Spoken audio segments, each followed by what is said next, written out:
Hello again. Now, in case you're new to my channel or you're not familiar with my work, my name is Sandy Boucher, and I make a living as an Indigenous Canadian reconciliation guide. So I help Indigenous and non-Indigenous work well together, and a lot of the work I now do is with non-Indigenous entities, whether it's school boards or universities or hospitals and clinics, whatever, even governments, whether it's municipal, federal, or provincial. If they're interested, I'm there to help. But as I do that work, I think a large part of it is pointing out the areas of concern, the areas that may cause a problem when it comes to engagement and sustainable, respectful engagement. Now, one of my favorite quotes of all time is from Pam Palmer, and she said, "If it's convenient, it's not reconciliation." That's kind of what we're touching on today. Convenience in the form of automation. Let's talk about it.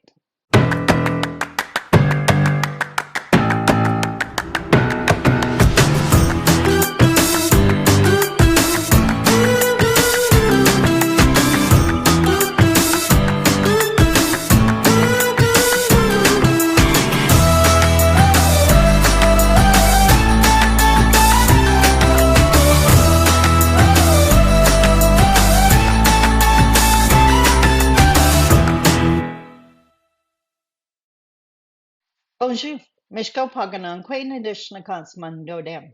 Hi, everybody. My name is Sandy Boucher. I'm Red Thunderbolt Woman of the Loon Clan, a proud member of Seine River First Nation in Treaty 3 territory in Northern Ontario. And as I said, today we need to talk about automation because I get it. We're all incredibly busy. We have workloads that are ridiculous. We have to-do lists longer than our bloodline, our family tree, and we're trying to get it done. So if we can do something quickly, if it's convenient doing it the same way we've always done, and even more, if we can automate it, well, then a lot of people are going to lean towards doing that. Problem. When it comes to Indigenous engagement, the number one guiding principle, the number one rule is build a relationship. What do I mean by that? You've met a new friend before. You've met a new colleague. How did you build that relationship? You didn't rush in. You didn't tell them what to do. You didn't do a lot of things that are happening in Indigenous Canadian engagement. So that's handy dandy index card. So that's what I wanted to talk about today, because when it comes to successful Indigenous engagement for non-Indigenous Canadians, it is not about how many Indigenous people you have on your email list. It's not about how many likes you have on your social media posts or on your articles on LinkedIn. And it's not even about the number of emails you send out. It's about engagement. Are you building a relationship? Are they responding? Do you know each other better now than you did 6 months ago? If it's still superficial, then you have not advanced and you won't be able to do that work you want to do. So, this is definitely in your best interest. So, it's kind of the same way as think of your friends on social media. Are they really friends or are they contacts? Right? We want real relationships because that's the kind of stuff you can build bridges on. By the way, it's worth the effort because once you build the relationship, that goes on forever. Well, unless you do something crazy to burn the bridge. So, what am I talking about? I want to give you 4 practical cases where automation and convenience has the power to negatively impact your Indigenous engagement. So, sending now, and all of these have happened to me like in the last month, which is why I'm doing a video, of course. So, the first one, sending that new Indigenous person a meeting invite without a conversation or an email first. and just get a random meeting invite. It's like, okay, I know you want to talk to me. I don't know about what. I don't know how to prepare for it. I don't even know if I want to have this conversation. So let's reach out, even by email. Tell me who you are. Tell me what your organization is. Tell me what you're trying to accomplish. Ask me if I'd be open to having a meeting, and then send the meeting invite. All of this is really simple knowledge if you're being respectful. But when it comes to Indigenous engagement, that is still not the norm. Think about it. You may have just been quick, and I know the response I'm going to hear. Well, I didn't mean anything by it. Intent is not required to cause harm. Intent is not required to cause harm. Remember that. Another one, this might happen to you, and I don't know if it bothers you. I'd be willing to bet it does, but let me know in the comments. Someone, now this is probably a LinkedIn thing, even though it's definitely happened by email. Someone wants me to give them a referral, except I don't know them. I know them as a contact on my social media. I have never been to their business or office. I have never used their products. I've never even had a conversation with them. And they want me to give a referral. So I don't know about you. I'm pretty old school, coming up on my 60th birthday here.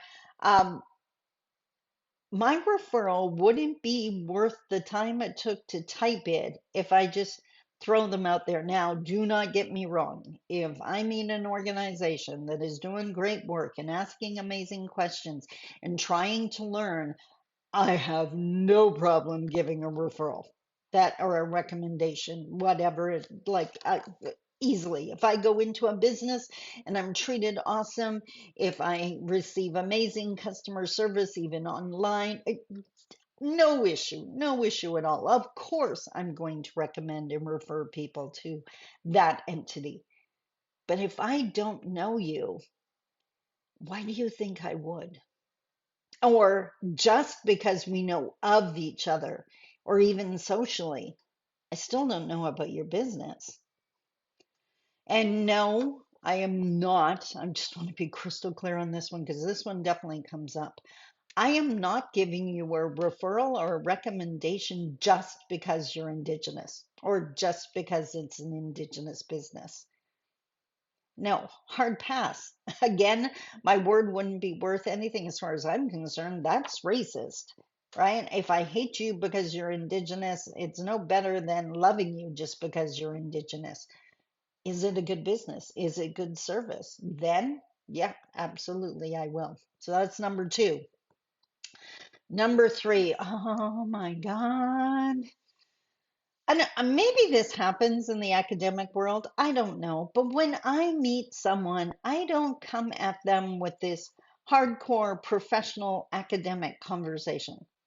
I'm going to say, hi, my name is Sandy. Who are you?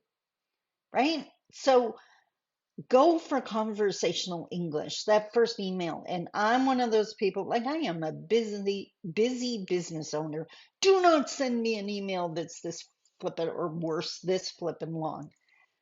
Hi, who are you? Give me some links. That would be awesome. If you want me to look at your website or find out about your business, and let me know what you'd like to talk about. And do it in a friendly way. You're coming at me cold, and I know why people do it because mainstream, you don't do emotion. You stay professional. You say cold. You stay distance. I don't want to work with anyone that's cold or distance. We're going to build a relationship. I need to know who you are. The fact that you're not comfy with your emotions is something you need to work on your side of the feather. Welcome to bridge building. So do not use, we're going conversational English. Keep it simple. All right. And last but not least, and this one, just sometimes I shake my head. I'll admit it. No conversation. Just send me a survey monkey quiz to get my opinion on something.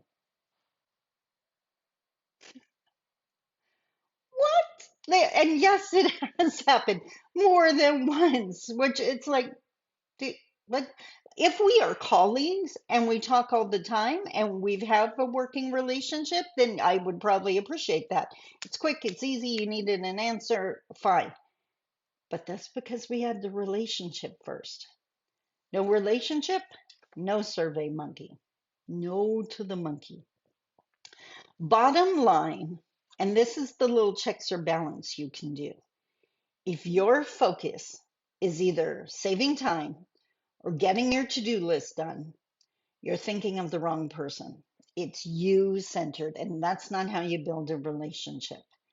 But if you're thinking of building a relationship, then you're not going to do any of these things because you realize this person doesn't even know me. Why would they appreciate this? So just take a second to think how it's going to be received, right? Like get out of focusing on you. Yeah, and I know you're stressed, you're overworked. I get that. But you're not making your job easier by doing these things. You're actually making it worse. So I hope that made sense. What did you think? Comment below. Let me know. Has any of this happened to you or have you done it? I'm not going to crucify you if you did. I mean, we learn, right? We make mistakes and we learn. That's how this process works. But can we all agree? Stop that. Give me a heck yeah in the comments. Until tomorrow, I love you. Take care. Bye bye.